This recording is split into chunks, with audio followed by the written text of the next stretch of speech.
Hello बच्चों। तो आपका स्वागत है आज की क्लास में। आई होप आप सब लोग ठीक ठाक होंगे। ठीक है, तो हमारी आज से क्लास शुरू होने वाली है 11th की, बायो की। ठीक है, तो 11th की क्लासेस तो अभी हम लोग की सब चल ही रही हैं। ठीक है ना, तो बायो की ये पहली क्लास है। तो आज हम जिस चैप्टर को पढ़ने वाले हैं उसका नाम है द लिविंग वर्ल्ड। ठीक है, तो इस चैप्टर को हम थोड़ा पढ़ेंगे और इसके बारे में जानेंगे। ठीक है, कि क्या इस चैप्टर में है, क्या चीज़ें हैं, क्या कैरेक्टरिस्टिक फीचर्स हैं उसके। ठीक है, उसी के बारे में हम थोड़ा सा समझेंगे। ठीक है, और बाकी आप सभी लोग हमसे व्हाट्सएप के थ्रू जुड़े हुए हैं। अगर आपके कोई क्वेश्चंस रहते हैं तो आप अपनी क्वेरीज को व्हाट्सएप ग्रुप में डाल सकते हैं। ठीक है बच्चों, तो आपके किसी भी प्रकार के कोई सवाल होते हैं तो आप तुरंत व्हाट्सएप ग्रुप में हमें भेज सकते हैं। कोई टॉपिक ऐसा है जो आपको समझने में दिक्कत होता है, आपको नहीं समझ में आता, तो वो भी आप उसमें भेज सकते हैं। ठीक है, ठीक है बच्चों, तो चलिए आज की क्लास को हम शुरू करते हैं। ठीक है, तो सबसे पहले हम बात करते हैं लिविंग की। ठीक है, तो ये कुछ कंटेंट है जो कि अभी हम इस चैप्टर में पढ़ने वाले हैं। ठीक है, ठीक है ना। तो सबसे पहले हम समझते हैं कि बायोलॉजी का मतलब क्या होता है। ठीक है, तो बायोलॉजी का मतलब क्या होता है कि बायो का मतलब होता है लाइफ से। ठीक है, बायो का मतलब क्या होता है, लाइफ। ठीक है, और लॉजी का मतलब होता है स्टडीज से। ठीक है, हाँ, अगर मैं बायोलॉजी की बात कर रही हूँ, बायोलॉजी टर्म की मैं बात कर रही हूँ, तो जिसमें बायोस, बायोस जिसका मतलब किससे होता है, लाइफ से। ठीक है, ठीक है, बायोस का मतलब किससे है, लाइफ से। ठीक है, और स्टडी यानी कि लॉजी या लोगोस बोलते हैं जिसको हम, इसका मतलब किससे होता है, स्टडी से। ठीक है, इसका मतलब किससे होता है, स्टडी से। ठीक है, यानी कि हम क्या कर रहे हैं, लाइफ की स्टडी कर रहे हैं, लिविंग थिंग्स की स्टडी कर रहे हैं। ठीक है ना, तो biology is the science of life forms and living processes. The living world comprises an amazing diversity of living organism. ठीक है, तो कहने का मतलब क्या है कि जब भी हम किसी लाइफ फॉर्म के बारे में पढ़ रहे हैं तो उसको हम क्या बोलते हैं, बायोलॉजी कहते हैं। ठीक है, और इसमें बहुत सारी जो जितने भी लिविंग ऑर्गेनिजम्स हैं उनमें हमें डाइवर्सिटी देखने को मिलती है। ठीक है, डाइवर्सिटी देखने को मिलती है, मतलब उसमें एनिमल्स भी हैं, प्लांट्स भी हैं। ठीक है, तो अलग अलग तरीके के, और प्लांट्स में भी अलग अलग तरीके के प्लांट्स हैं, एनिमल्स में भी अलग अलग तरीके के एनिमल्स हैं। तो ये सब कुछ हमें देखने को मिलता है उसमें। ठीक है ना, ठीक है, ठीक है। Life is the characteristic that distinguishes objects that have signaling and self-sustaining processes from those that do not. कहने का मतलब वही हो गया कि लिविंग और नॉन लिविंग के बीच की बात हो रही है यहाँ पर। ठीक है, ठीक है ना, तो अब हम शुरू करेंगे इसको, द लिविंग वर्ल्ड को, कि इसमें आगे है क्या, लिविंग ऑर्गेनिज्म हम किसको बोलेंगे। ठीक है, ठीक है, अब जिस पे लाइफ है, भाई लिविंग ऑर्गेनिज्म है, तो उसके कुछ कैरेक्टरिस्टिक फीचर्स हैं। आप किसको बोल सकते हैं, living organism. What are living, self replicating होते हैं, यानी कि अपनी रेप्लिका बनाएंगे, मतलब रिप्रोड्यूस कर सकते हैं, इवॉल्विंग, इवोल्यूशन होगी उनमें। सेल्फ रेगुलेटिंग, इंटरैक्टिव सिस्टम है, capable of responding to external stimuli. तो ये कुछ फीचर्स हैं जिनके बेसिस पे हम देख सकते हैं कि वो क्या है, लिविंग बीइंग है। ठीक है, तो कुछ फीचर्स होते हैं लिविंग बीइंग के। ठीक है, जिसमें से आता है growth, reproduction, metabolism, response to stimulus. ठीक है, तो ये कुछ कैरेक्टरिस्टिक्स हैं लिविंग बीइंग के, इसी को हम आगे समझेंगे। ठीक है, तो सबसे पहले हम बात करते हैं ग्रोथ की। तो सबसे पहले तो हम ऐसा करते हैं, लिख लेते हैं कि कौन कौन से जो है कैरेक्टर्स हैं एक लिविंग बीइंग के। ठीक है, तो अभी कैसे कैरेक्टर्स हैं जिनको देख के हमें पता चलेगा कि ये लिविंग बीइंग है। ठीक है, तो अगर मैं कैरेक्टर्स की बात करूं, कैरेक्टर्स जो होते हैं लिविंग बीइंग के वो कौन से हैं। सबसे पहला कैरेक्टर क्या है, ग्रोथ। ठीक है, दूसरा कैरेक्टर क्या है, रिप्रोडक्शन, रिप्रोडक्शन। तीसरा कैरेक्टर क्या हो गया इसका, मेटाबॉलिज्म, मेटाबॉलिज्म, मेटाबॉलिज्म। चौथा हो गया आपका सेलुलर ऑर्गेनाइजेशन।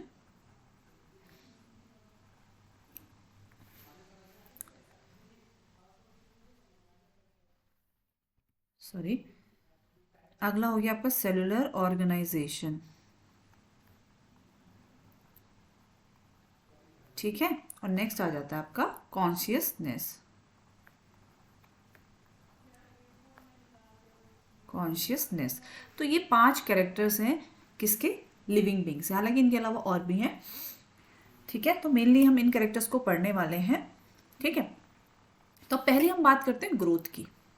ठीक है, तो ग्रोथ का मतलब क्या होता है? ग्रोथ का मतलब होता है इंक्रीज इन मास और साइज। ये कह सकते हैं हम कि भाई नंबर्स में बढ़ रहे हैं। Increase in mass and number is the characteristics of growth. Growth हमें कैसे पता चलेगी? अब ये एक बच्चा है, जब ये पैदा हुआ है, अब जब ये एडल्ट बना है तो उसकी बॉडी में बहुत सारे चेंजेस आए हैं। इसकी हाइट बढ़ी है, इसका वेट बढ़ा है। ठीक है, तो बहुत सारे चेंजेस आए हैं। तो ये क्या शो कर रहा है? ये शो कर रहा है ग्रोथ।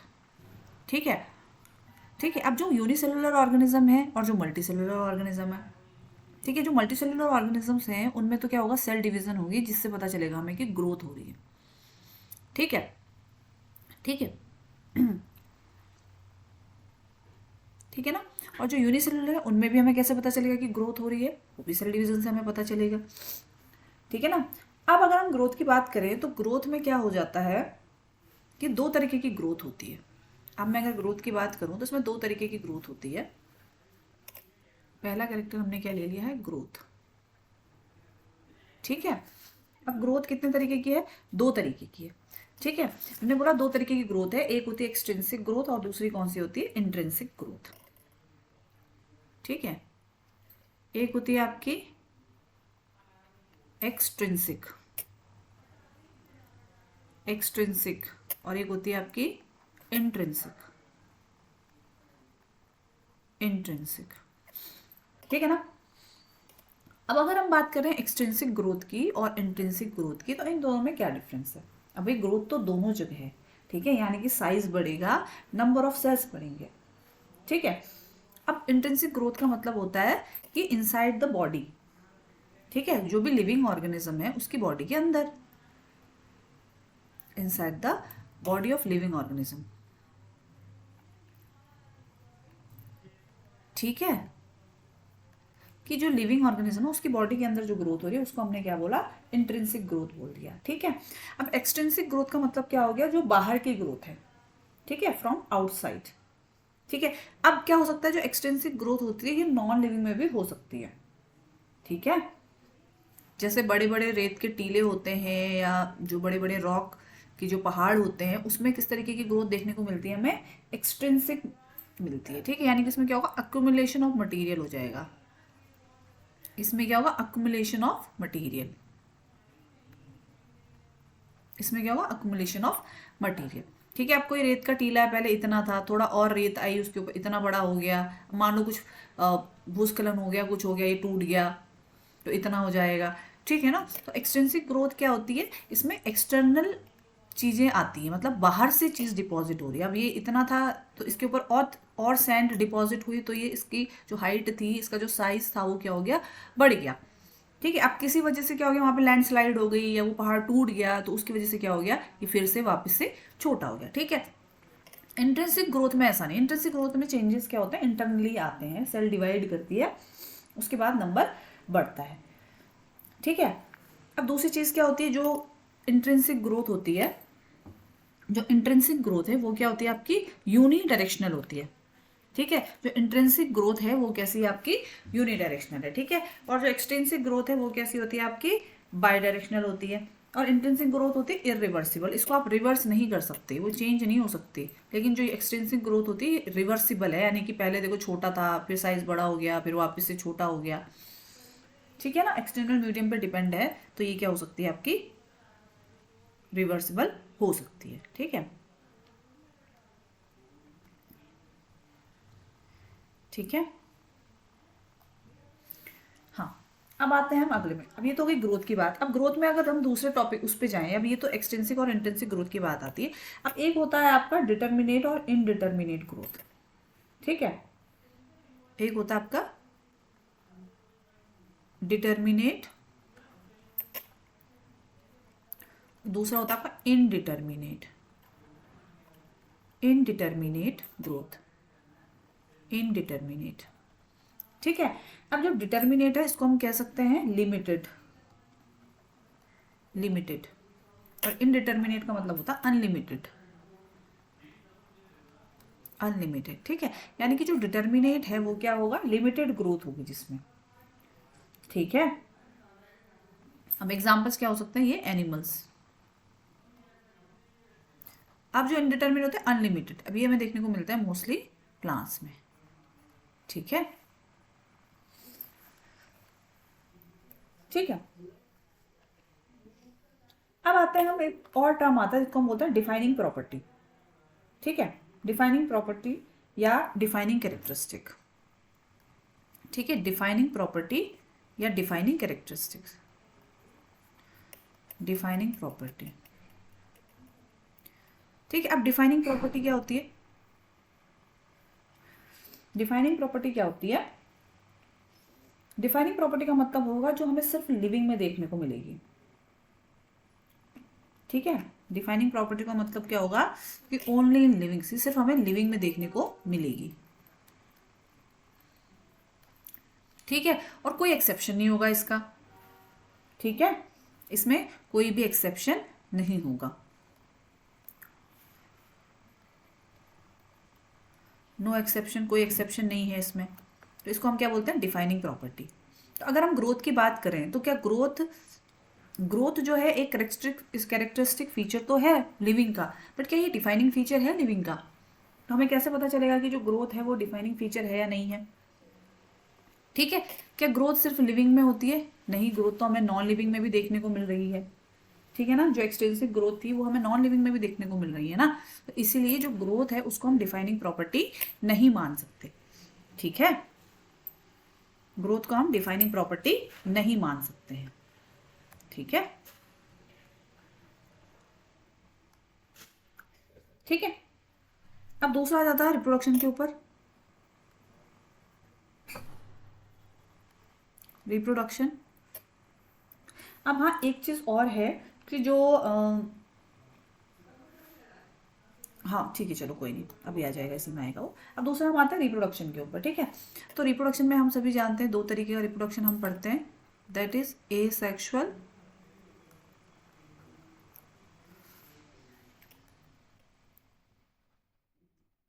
एसेक्सुअल एंड सेक्सुअल, ठीक है।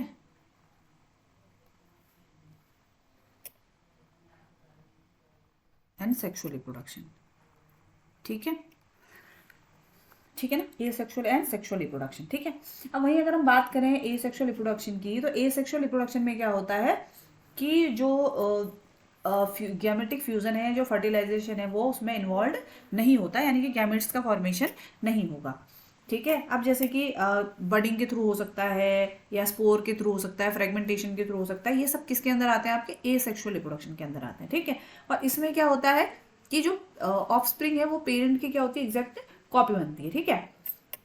दूसरा अगर हम सेक्सुअल रिप्रोडक्शन की बात करें तो हम जानते हैं कि यहाँ पर गैमेट्स का फॉर्मेशन होगा, ठीक है, इसमें गैमेट्स बनते हैं, ठीक है, सही है। फर्टिलाइजेशन होता है,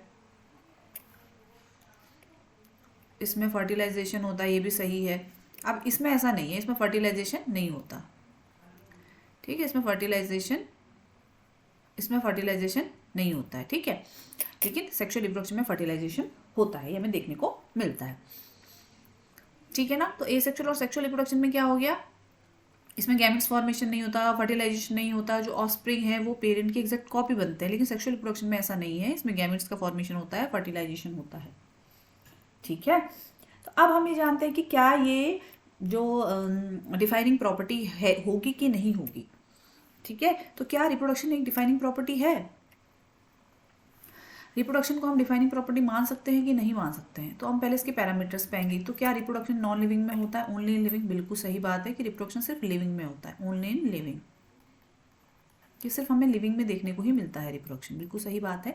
लेकिन अगर हम इसके एक्सेप्शन में चले जाएं तो हमें इसके एक्सेप्शन देखने को मिलेंगे कि बहुत सारे ऐसे लिविंग हैं जो रिप्रोड्यूस नहीं कर पाते। अगर हम ह्यूमन के केस की भी बात करें तो यहाँ पर हर कपल जो है वो रिप्रोड्यूस नहीं कर सकता, ठीक है। तो इसलिए इसमें क्या है, हमें एक्सेप्शन देखने को मिलता है, इसीलिए रिप्रोडक्शन को भी डिफाइनिंग फीचर हम नहीं मान सकते, ठीक है।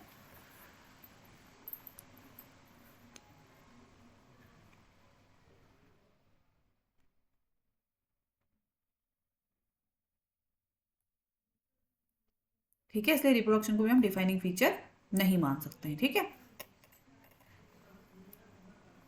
ठीक है, अब तीसरा आ जाते हैं हम मेटाबॉलिज्म। मेटाबॉलिज्म, ठीक है। अब मेटाबॉलिज्म का मतलब क्या होता है, जितनी भी केमिकल रिएक्शंस हमारी बॉडी के अंदर हो रही हैं, ठीक है। मेटाबॉलिज्म को हम क्या कह सकते हैं, sum total of all the chemical reactions,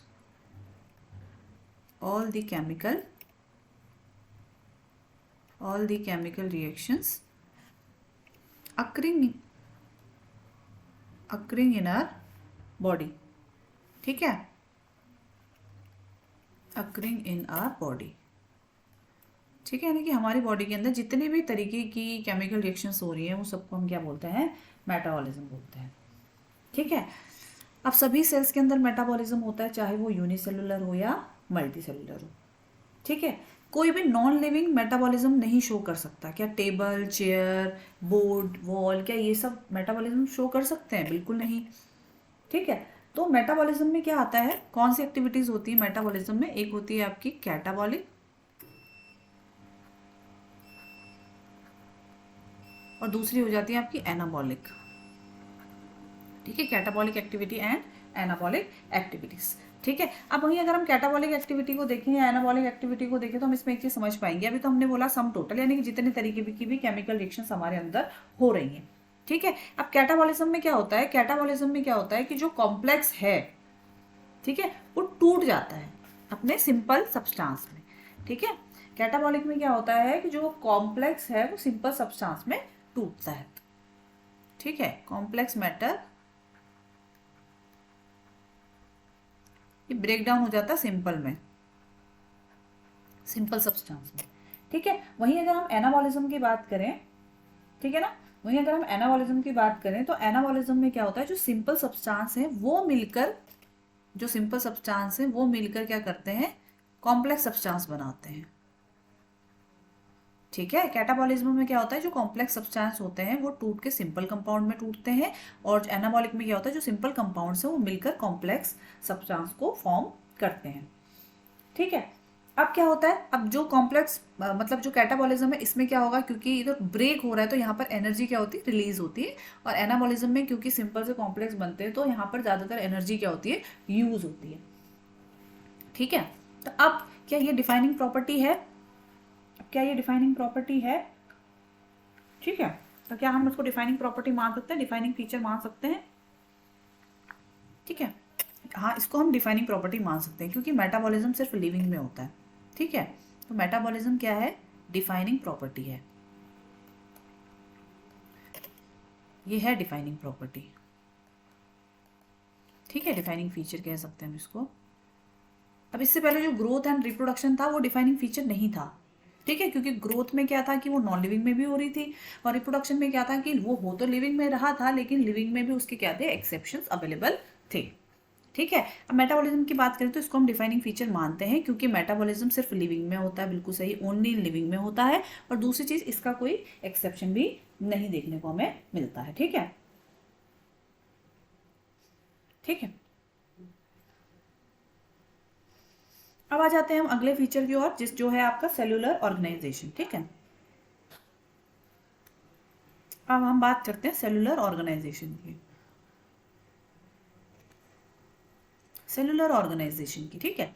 अब अगर हम सेलुलर ऑर्गेनाइजेशन की बात करें तो सेलुलर ऑर्गेनाइजेशन का मतलब होता है कि जो लिविंग ऑर्गेनिज्म है वो किससे मिलकर बना है, सेल्स से मिलकर बना है, ठीक है, तो ये तो बेसिक कहानी है जो हम इतने सालों से पढ़ते हुए आ रहे हैं। तो सेल को इसीलिए तो हम कहते हैं ना कि स्ट्रक्चरल एंड फंक्शनल यूनिट है सेल। ठीक है ना, सेलुलर ऑर्गेनाइजेशन का मतलब क्या है कि every organism is made up of cell. ठीक है ना, यही तो है इसका। ये जो ऑर्गेनिज्म है किससे मिलकर बना है? Organism is composed of cells. ठीक है, यानी कि जो ऑर्गेनिज्म हो किससे मिलकर बना है? सेल्स से मिलकर बना है। ठीक है, चाहे अब यूनिसेलुलर अगर ऑर्गेनिज्म है तब तो वो एक ही सेल से मिलकर बना होगा, लेकिन जो मल्टी सेलुलर ऑर्गेनिज्म है वो तो कई सारी सेल्स से मिलकर बना होगा, है ना। ठीक है, दूसरा हम ये भी जानते हैं कि जब सेल्स मिलती हैं आपस में तो किसका फॉर्मेशन होता है? भाई बहुत सारी सेल्स हैं, ये आपस में मिलकर क्या बनाती हैं? टिश्यू बनाती हैं। ठीक है, फिर ये जो टिश्यू है ये आपस में मिलकर क्या बना देते हैं? Organ, then organ system, organ system. ठीक है, और उसके बाद क्या बन जाता है? ऑर्गेनिज्म। ठीक है, देन उसके बाद किसका फॉर्मेशन होता है? ऑर्गेनिज्म का। ठीक है ना, तो सेलुलर ऑर्गेनाइजेशन का मतलब हो गया कि जो भी ऑर्गेनिज्म है, जो भी लिविंग ऑर्गेनिज्म है वो किससे मिलके बने हैं? आपके सेल्स से मिले। ठीक है, सेल को हम क्या कहते हैं? स्ट्रक्चरल यूनिट भी बोलते हैं, स्ट्रक्चरल फंक्शनल यूनिट। ठीक है, सेल क्या है आपकी? स्ट्रक्चरल, बेसिक स्ट्रक्चरल यूनिट भी है, बेसिक फंक्शनल यूनिट भी है। ठीक है, ठीक है, तो सारी चीजें कहाँ से स्टार्ट है? सेल से स्टार्ट है। ठीक है ना, अब हमने क्या बोला कि जो यूनिसेलुलर ऑर्गेनिज्म है वो एक सेल से मिलकर बना है, जो मल्टी सेलुलर ऑर्गेनिज्म है वो कई सारी सेल्स से मिलकर बने होते हैं। ठीक है, तो ये तो कि सेलुलर ऑर्गेनाइजेशन की बात। अब क्या हम सेलुलर ऑर्गेनाइजेशन को डिफाइनिंग फीचर मान सकते हैं? ठीक है, हाँ बिल्कुल, सेलुलर ऑर्गेनाइजेशन क्या है? एक डिफाइनिंग फीचर है। सेलुलर ऑर्गेनाइजेशन क्या है? एक डिफाइनिंग फीचर है। ठीक है, क्यों है? क्योंकि सेलुलर ऑर्गेनाइजेशन सिर्फ लिविंग में मिलता है। क्या नॉन लिविंग थिंग्स सेल से मिलकर बनी होती है? बिल्कुल नहीं। ठीक है, क्या नॉन लिविंग थिंग्स सेल से मिलकर बनी होती है? बिल्कुल नहीं बनी होती है। क्या कोई ऐसा लिविंग है जो बिना सेल्स के बना हो? ये भी पॉसिबिलिटी नहीं, तो इसमें भी कोई एक्सेप्शन नहीं है इसका। ठीक है ना, तो इसीलिए सेलुलर ऑर्गेनाइजेशन को भी हम क्या बोलते हैं? डिफाइनिंग फीचर मानते हैं। ठीक है,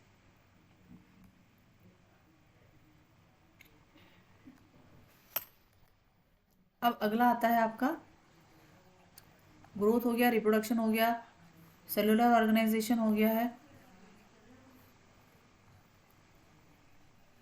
मेटाबॉलिज्म हो गया है। ठीक है, अब इसमें आगे बढ़ते हैं हम।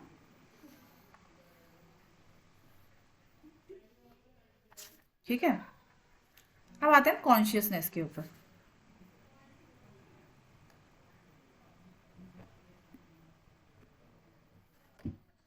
ठीक है,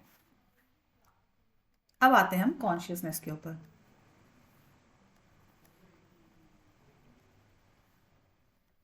कॉन्शियसनेस, ठीक। अब कॉन्शियसनेस का मतलब क्या होता है? कॉन्शियसनेस का मतलब होता है जब हम रिएक्शन देते हैं किस चीज के लिए? किसी स्टिमुलस के लिए। ठीक है, यानी कि रिस्पॉन्स देने की जो पावर है।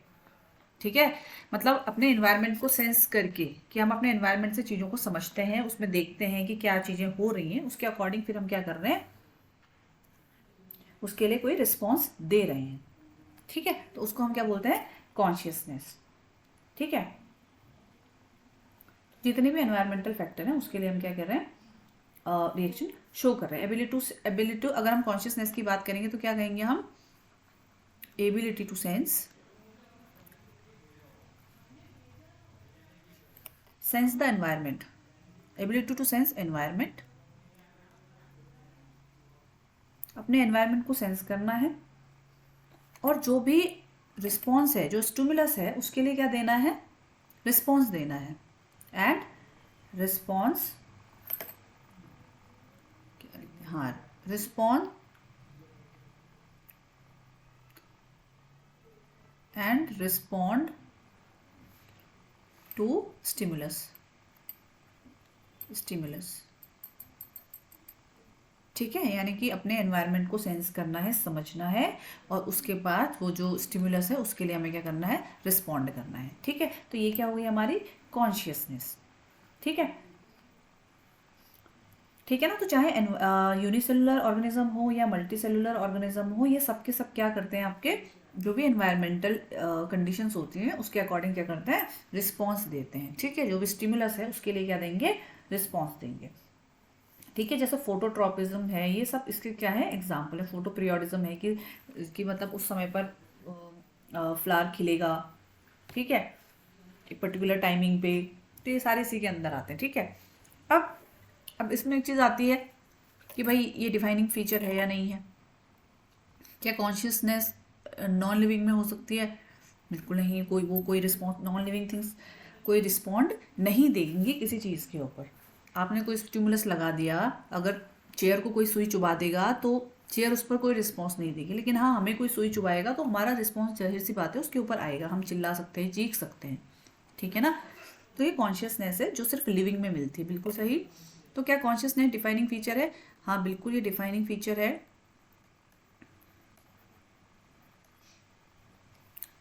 ठीक है, क्योंकि ये सिर्फ लिविंग में होता है और इसका कोई एक्सेप्शन नहीं होता है। ठीक है, और हालांकि बोला जाता है जो कोमा पेशेंट होता है जिनका ब्रेन डेड है, जो कि मशीन से सपोर्टेड है, ठीक है, जिसमें हार्ट और लंग को भी वो कर दिया गया है, लेकिन फिर भी वो क्या है, अब उसकी सेल्फ कॉन्शियसनेस नहीं है क्योंकि कोऑर्डिनेशन खो गया है, बट अदरवाइज उसकी जो बॉडी है वो क्या है, लिविंग है। ठीक है,